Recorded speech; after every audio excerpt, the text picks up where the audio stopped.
자, 오늘 시편으로 예배하기 시편 15편의 말씀 가지고 우리 함께 은혜 나누고자 합니다. 시편 15편 표제어를 보면 다윗의 시 이렇게만 딱 나와 있어요.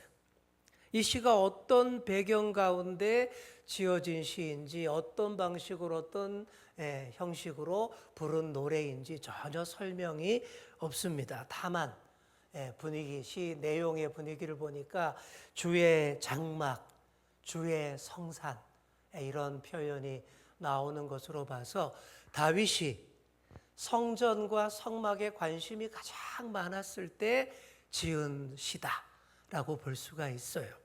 그렇다면 사무엘 하 6장이 배경이 될 수 있습니다. 블레셋에게 빼앗겼던 하나님의 법궤, 언약궤를 어렵게 모시고 온 사건 아시죠? 언약궤를 모셔오기를 기도하다가 어떻게 됐어요? 우사가 죽는 무슨 사건? 베레스 우사 사건도 있고, 그래서 잘 모셔오지를 못하고 그랬습니다. 베레스 우사 우리 바로 지난 주일에, 그죠? 며칠 전에 우리가 주일 예배 때 함께 은혜 나누었잖아요. 하나님의 법궤를 너무나 익숙해하고 쉽게만 여기던 우사. 그래서 법궤에 대해서는 내가 제일 잘 알아. 법궤는 내 손 안에 있소이다. 막 이런 식으로 법궤를 함부로 만지다가 하나님이 우사를 치셔서 그 자리에서 죽게 된 사건이 베레스 우사 사건입니다. 언약궤는 하나님의 임재를 상징하는 성전의 핵심 성물이에요. 이런 언약궤를 하나님은 어떤 사람도 함부로 하지 못하도록 하셨어요. 즉 어떤 사람도 거룩하신 하나님 앞에 인간적인 생각으로 함부로 해서는 안 된다라고 하신 것이죠. 그렇게 하심으로 하나님이 다윗의 마음도 치신 거예요. 다윗이 그럴 사람이 아니다라고 우리는 다 믿고 싶지만 그래도 다윗이 인간인지라 혹시나 이 언약궤를, 하나님의 언약궤를 정치적 목적으로 사용하고픈 그런 마음이 있을 수 있었던 거예요. 하나님의 법궤를 자기 성, 자기 본거지 다윗성에다가 딱 모셔놓고요, 정치 종교의 중심지로 삼고 모든 백성들의 마음을 하나로 모아서 뭐 하겠어요? 왕권 강화, 이런 시도를 해보려는 그런 정치적 목적이 전혀 없었다라고 말할 수 없지 않습니까? 근데 그러지 못하도록 우리 하나님이 그 교만한 우사를 치심으로써 따끔하게 예방주사를 놓으신 사건입니다. 그래서 언약궤가 바로 다윗의 곁으로 오지를 못하고 오벳 에돔이라고 하는 사람의 집에서 석 달간을 거기에 임시로 머물게 되죠. 그 석 달이 다윗의 마음과 영혼을 더 준비시키는 황금 같은 기간이었습니다. 더 깊이 기도합니다. 더 마음을 다스립니다. 하나님 앞에 더 나아가려는 그 마음을 더 다스리고 겸손케 한 후에야 하나님의 언약궤를 다윗성에 모시게 됩니다. 이렇게 어렵게 언약궤를 다윗성으로 모셔오게 되었을 때 다윗의 마음이 어땠을까요? 그 얘기는 바로 4일 후에 주일 예배 때 아시죠?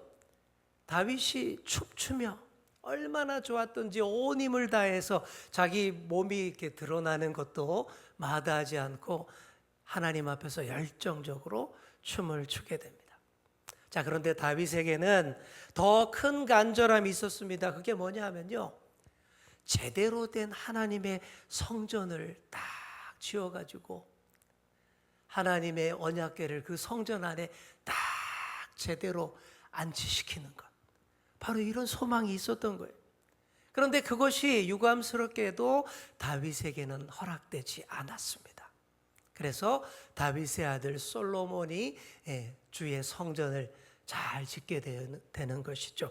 어쨌거나 다윗의 주의 성전에 대한 열망은 참으로 뜨거웠습니다. 그런 배경을 염두에 두시고 오늘 시편 15편 말씀을 살펴보시면 되겠습니다. 자, 1절이 이렇게 시작합니다. 자, 함께 읊조려 보겠습니다. 시작. 여호와여, 주의 장막에 머무를 자 누구오며 주의 성산에 사는 자 누구오니까. 자, 여기서 머무를 자 나오죠. 머문다라는 말이 나오고 또 사는 자, 산다라는 단어가 나오죠. 사람은 누구나 머물고 싶은 곳이 있습니다. 살고 싶은 곳이 있어요. 어디 살고 싶으세요? 어디 머물고 싶으세요? 너무 정답을 얘기하면 제가 사람은 누구나 머물고 싶은 곳이 있어요. 자기 성향과 체질에 따라서 선호하는 곳, 환경, 그런 환경이 있습니다. 어떤 사람은 사람 많은 곳, 재미있는 일이 많은 곳, 축제의 장소, 그런 곳에 머물고 싶어 하는 사람도 있습니다.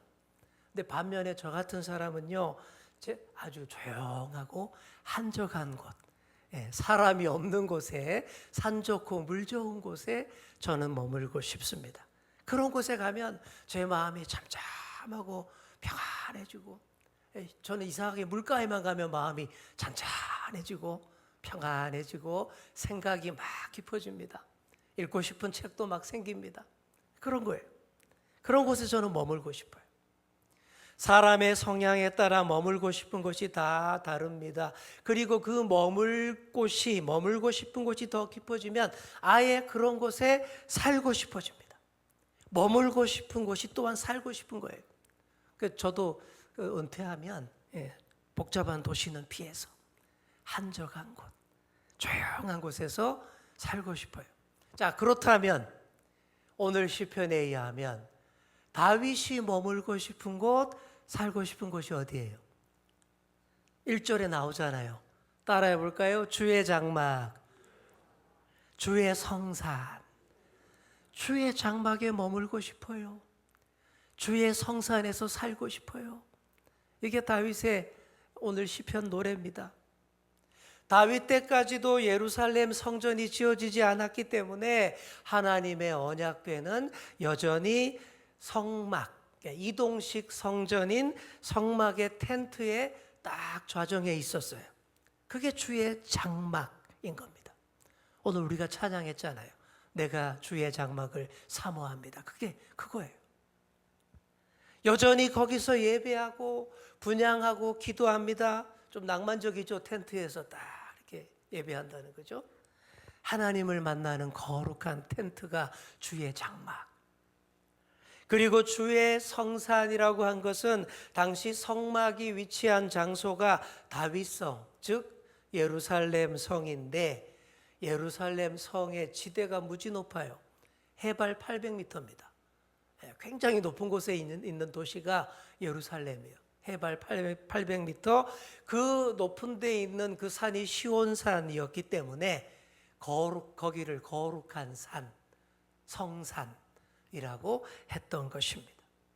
다윗이 그곳 성산과 주의 장막을 얼마나 사랑하고 좋아했는지 모릅니다. 그 성막과 성소에 머무르고 싶어 했고 거기서 영원토록 살고자 했습니다. 그 마음을 잘 묘사한 시가 오늘의 시편 15편입니다. 그러나 그곳 하나님의 성산과 장막에 머무르려면 우리가 자격이 돼야 돼요. 그렇죠? 거룩하신 하나님과 함께 살 수 있는, 거할 수 있는 삶의 자세가 바로 되어 있어야 됩니다. 하나님은 지극히 크시고 거룩하시고 위대하신 분이신데 죄 많고 세상에 찌든 우리가 아무 준비 없이 그냥 하나님과 함께 동거할 수 있겠습니까? 여러분 애완견들 많이 키우잖아요. 그죠? 애완묘, 고양이 개 많이 키우는데 그런 개 고양이들도 그냥 밖에서 막 뒹굴던 개가 그냥 들어오는 게 아니잖아요. 깨끗이 씻고, 그죠? 매주일 털 씻고, 그죠? 손톱 닦고, 뭘 준비를 해야 주인과 함께 안방에서 침대에서 뒹굴 수 있는 거예요. 그렇게 생각해 보시면 됩니다. 우리 같이 낮고 천한 존재들이 주의 성산에 장막에 거하려면 어떻게 해야 될까요? 웃사같이 해서는 절대 같이 거할 수가 없습니다. 그 얘기가 오늘 시편의 2절부터 쭉 나오는 거예요. 주의 장막에 머무르고 주의 성산에 사는 사람은 어때야 되는지, 신앙적 윤리, 윤리적 덕목과 신앙적 덕목이 많이 나열되어 있습니다. 자, 2절을 보시겠습니다. 주의 장막에 성산에 거할 자는 어떤 자? 정직하게 행하고 공의를 실천하며 그의 마음에 진실을 말해야 된다. 이런 사람이 주의 장막 성산에 거할 수 있다라고 얘기합니다. 먼저 정직을 얘기해요. 정직해야 된답니다. 여기서 말하는 정직이라는 것은 다른 사람들에게 비난거리가 되지 않는 삶의 자세, 이걸 말합니다. 남에게 비난거리가 되지 않으려면 먼저 나 스스로에 대해서 당당하고 거짓이 없어야 됩니다. 그게 두 글자로 양심입니다. 양심이 있어야 돼요. 신앙 양심이 있어야 되고 윤리, 도덕적 양심도 있어야 합니다. 그래야 정직한 삶을 살 수 있어요. 우리 목사님들은 또 목회 양심을 이야기합니다. 섬기는 양떼를 향해 지켜야 할 양심이 있어야 돼요. 이게 없는 목사님들이 사회에 무리를 일으키고 막 그러는 겁니다. 자기가 설교한 대로 살지 않는 것, 이게 목회자의 가장 큰 양심의 문제, 정직의 문제입니다. 보니까 세상이 점점 정직하지 않습니다. 제가 느껴요. 세상 사람들이 너무 정직을 내려놓고 사는 것 같아요. 옛날에 비해서 안 정직한 것 같습니다. 제가 스포츠 경기를 보면서 많이 느꼈습니다. 옛날에는 이 배구 경기할 때, 그죠? 딱 공을 딱 스파이크 때렸는데 팍 블록했는데 손 맞고 탁 나가잖아요, 그죠? 손 맞고 내 손이 공을 딱 건드렸으면 옛날에는 딱 손 들어가지고 내 손에 맞았다고 실점을 감수하고 정직하게 이랬습니다. 근데 요즘 보니까 안 그래요. 분명히 공이 손을 맞고 지나갔는데 시침이 툭 대고 안 맞은 척. 그래서 뭐 합니까? 비디오 판정. 그거 결론이 날 때까지 그냥 꿋꿋하게 모른 척하고 있어요. 저는 이해가 안 됐습니다. 옛날에는 분명히 다 이랬거든요. 내 손에 맞았습니다. 근데 안 그래요. 저는 정말 자기 손에 공이 닿았으면 분명히 알 텐데 정말 몰라서 그러나 아니면 알면서 일부러 그러나 너무 궁금했습니다. 근데 어느 날 올림픽에 나갔던 선수들이 TV 예능 프로에 나와가지고 얘기하는 것을 듣고는 깜짝 놀랐습니다. 다 알면서 그런데요. 분명히 내 손에 맞은 거 알지만 우리 팀의 승리를 위해서 절대 안 밝힌다라는 거예요. 그거 보면서 제가 놀랐습니다. 직접 그렇게 말하는 것을 듣고는 제가 충격을 받은 거예요. 스포츠 현장에 계신 선수들이나 지도자, 감독들은 어떻게 생각하시는지 모르겠지만 저는 정말 그게 이해가 안 됐어요. 시대가 이렇게 됐구나. 정직과 점점 거리가 멀어지고 있구나.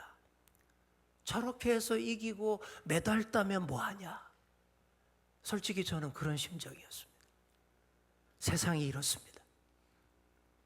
그러나 사랑하는 성도 여러분, 그래도 우리는 정직해야 합니다.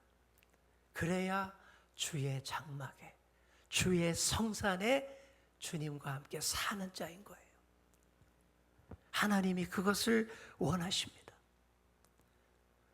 다음으로 공의를 실천하는 자가 주의 성산에 사는 자입니다. 공의를 실천한다라는 것은 하나님과 바른 관계를 맺고 하나님이 원하시는 삶을 사는 사람이에요. 이런 사람이 주의 장막, 주의 성산에 거할 자다라고 노래를 합니다. 그리고 3절을 보십시오. 그의 혀로 남을 허물하지 아니하고 그의 이웃에게 악을 행하지 아니하며 그의 이웃을 비방하지 아니하는 자가 주의 장막의 성산에 거할 자입니다. 먼저 혀로 남을 허물하지 않아야 됩니다. 함부로 혀를 놀려서 남의 허물을 들추지 않아야 된다라는 뜻이에요. 우리 저나 여러분이나 사람이 허물이 없을 수 없잖아요. 잘못과 실수가 없을 수 없잖아요. 의도하지 않았는데 나도 모르게 잘못할 수 있죠. 그런 것은 웬만하면 감춰주고 숨겨줘야 합니다. 그런데 안 그러고 막 들춰내는 사람이 있어요. 그런 사람이 하나님 곁에 가까이 올 수 없다라고 오늘 단호하게 딱 얘기하고 있습니다. 그리고 이웃에게 악을 행하지 않아야 됩니다. 여기서 말하는 이웃은 사실상 친구를 뜻합니다. 친구에게도 악을 행하는 사람이 다른 안 친한 사람에게는 얼마나 못되게 할지는 안 봐도 뻔하잖아요. 또한 이웃을 비방하지 않아야 합니다. 앞에서 말한 남의 허물을 들추지 말라고 한 것은 분명히 잘못과 실수와 허물이 있지만 그래도 그걸 꺼내서 흉보지 말라라고 했다면 여기서 비방하지 말라라는 것은 사실이 아닌 것으로 다른 사람을 폄훼하지 말라, 이런 뜻입니다. 전혀 잘못이 없는데 만들어서 흉을 보고 비난하는 걸 가리키는 거예요. 그러면 진짜 안 되잖아요. 중상모략이지 않습니까? 이처럼 주의 장막에 머무르며 주의 성산에서 살려면 일단 주로 말과 관련된 것부터 조심하셔야 돼요. 그만큼 말이 중요하고 말과 관련된 실수를 저지르기 쉽기 때문입니다. 사랑하는 성도 여러분, 주의 장막에 머물고 싶으시죠? 주의 성산에 거하고 싶으시죠? 아멘. 그렇다면 말과 관련된 것들을 먼저 조심하시기 바랍니다. 옮겨서 덕이 안 되고 은혜가 안 될 말은 아예 여러분 담지도 마시고 옮기지도 마십시오. 그런 말을 내가 들었으면 내가 그 말을 들은 마지막 사람이 되도록 해보시기 바랍니다. 그러면 정말 그분 훌륭한 분이에요. 주의 장막, 주의 성산에 거하실 훌륭한 분인 줄 믿습니다. 주의 장막에 머무르고 주의 상산에 사는 사람이 삶이 어떠한지 4절에서는 이렇게 이어갑니다. 우리 4절 보실까요? 함께 읽겠습니다. 그의 눈은 망령된 자를 멸시하며 여호와를 두려워하는 자들을 존대하며 그의 마음에 서원한 것은 해로울지라도 변하지 아니하며. 자, 먼저 망령된 자라는 말은 버림받아서 하나님으로부터 멀어진 사람을 뜻합니다. 하나님이 멀리하는 사람을 여러분이 굳이 가까이 하실 필요가 뭐가 있습니까? 왜 굳이 그렇게 하시렵니까? 주의 장막, 주의 성산에 머무르려면 인간관계도 잘 하셔야 되는데 특히 망령된 자를 멀리 하셔야 됩니다. 그러면서 여호와를 경외하셔야 됩니다. 그리고 마음에 서원한 것은 해로울지라도 변경하지 않아야 합니다. 잘못 서운한 것이 있어도 무조건 지켜야 된다, 뭐 이런 뜻이 아니에요. 바른 신앙인은 함부로 서운하지 않습니다. 여러분 아시잖아요. 사사기의 슬픈 사사 누구예요? 입다 얘기하시지 않습니까? 하나님이 바라지도 않는 서원을 했습니다. 왜 굳이 그런 서원을 했습니까? 내가 전쟁에 나가는데 하나님 나 이기게 해주시면 제일 처음 나를 마중 나오는 사람을 내가 잡아서 희생제물로 드리겠습니다. 하나님이 언제 그러라고 했어요? 말도 안 되고 어리석은 서원을 함부로 했다가 어떻게 됐습니까? 문담동녀 그 귀한 외동딸, 그 외동딸을 희생제물로 드리게 되지 않습니까? 마음에 서원한 것은 해로울지라도 변경하지 않는다라는 것은 그만큼 하나님 앞에서의 서원을 중요하게 여겨서 신중하게 서원하고 그리고 하나님이 바라시는 그 일을 반드시 꼭 하라. 바로 이런 뜻입니다.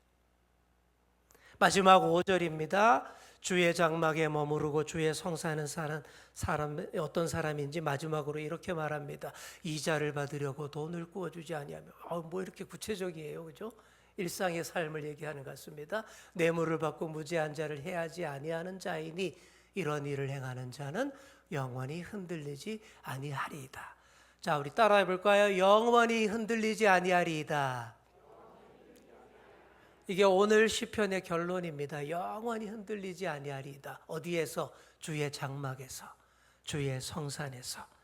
자, 그러기 전에 먼저 이렇게 얘기하죠. 이자를 목적으로 돈을 구워주지 말라. 이런 말이 나옵니다. 이자를 목적으로 한다는 게 뭐예요? 고리대금업 하는 겁니다.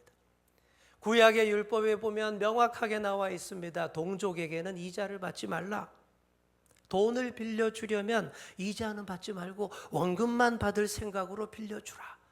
이런 얘기인데 무슨 뜻이겠습니까? 동족의 어려운 형편을 이용하지 말라라는 얘기입니다. 순수하게 어려운 자를 도와주는 구제가 돼야지, 이자 수입을 올리려는 목적으로 돈을 빌려준다면 긍휼한 마음이 없고 동족의 어려운 처지를 이용하는 것밖에 되지 않습니다. 마지막으로 뇌물을 받고 무죄한 사람을 해치지 않아야 됩니다. 물질을 최상의 가치로 두는 자들이 이런 짓을 합니다. 돈 때문에 사람 괴롭히고요, 돈 때문에 재판을 이상하게 해서 무전유죄, 유전무죄가 되게 만듭니다. 우리 사람은 돈보다 훨씬 소중한 존재입니다. 이 사실을 알아야 돼요. 주의 장막에서 주님과 살기 원하는 사람은 하나님과 사람을 최상의 가치로 여겨야 됩니다. 결코 물질을 최상의 가치로 여기면 절대 안 됩니다. 지금까지 주의 장막과 주의 성산에 머무는 사람의 삶에 대해서 노래했습니다. 그런데 지금까지 말한 이런 것들을 다 지켜야만 주의 장막과 성산에 살 수 있다라고 한다면 이 중에 주의 장막에 머물고 주의 성산에 거할 자가 아무도 없을 것 같아요. 제가 봐도 찔립니다. 그렇죠? 하지만 우리가 주의 장막과 주의 성산에서 머물고 살 수 있게 된 줄 믿습니다. 어떻게 그렇게 됐을까요? 네, 맞습니다. 거룩한 장막과 주의 성산의 주인이신 예수님이 십자가에서 피 흘려 주심으로 우리를 다 초대해 주셨기 때문입니다. 그래서 우리가 그 장막에 머물고 있고 그 성산에 거하고 있는 거예요. 그리고 주의 장막을 사모합니다. 경배하고 찬양할 수 있는 거예요. 그뿐이 아닙니다. 이제는 우리 몸 자체가 주님이 머무시는 장막이고 주님이 거하시는 성산이 된 줄 믿습니다. 얼마나 감사해요. 그렇다면 오늘의 이 시편 15편을 여러분 깊이 노래하셔야 돼요. 주의 장막이 되고 주의 성산이 된 사람으로 이 노래하는 대로 살고자 여러분 몸부림치셔야 합니다. 물론 쉬운 일은 아니에요. 힘겹고 고달플 때 많습니다. 외로울 때 사랑하는 사람이 내 곁을 떠나기도 하고 배신당해서 뜬 눈으로 밤을 지새워야 할 때도 있고 경제적인 어려움으로 허덕이고 몸에 든 질병으로 고통스러워할 때도 많습니다. 그러나 그 어떤 어려움이 찾아와도 주의 장막과 주의 성산에 거하는 사람은 넉넉히 이겨낼 수 있습니다. 주님과 함께하는 삶이잖아요. 주님의 거룩한 영이 내 안에 충만하게 계시잖아요. 그러니 확실하게 도와주십니다. 여러분, 그런 믿음을 가지시고 늘 주의 장막으로 주의 성산으로 살아가시는 그런 저와 여러분 다 되시기를 간절히 축원합니다. 기도하겠습니다. 하나님 감사합니다. 시편 15편을 묵상하며 주의 장막과 주의 성산을 깊이 묵상하였습니다. 우리가 주의 장막에 온전히 머물며 주의 성산에 사는 자 되게 하여 주시옵소서. 날마다 주님 앞에 더 가까이 나아가며 주의 장막을 사모하는 마음으로 찬양하는 우리 모두가 되게 하여 주옵소서. 감사드리며 예수님의 이름으로 기도드립니다. 아멘.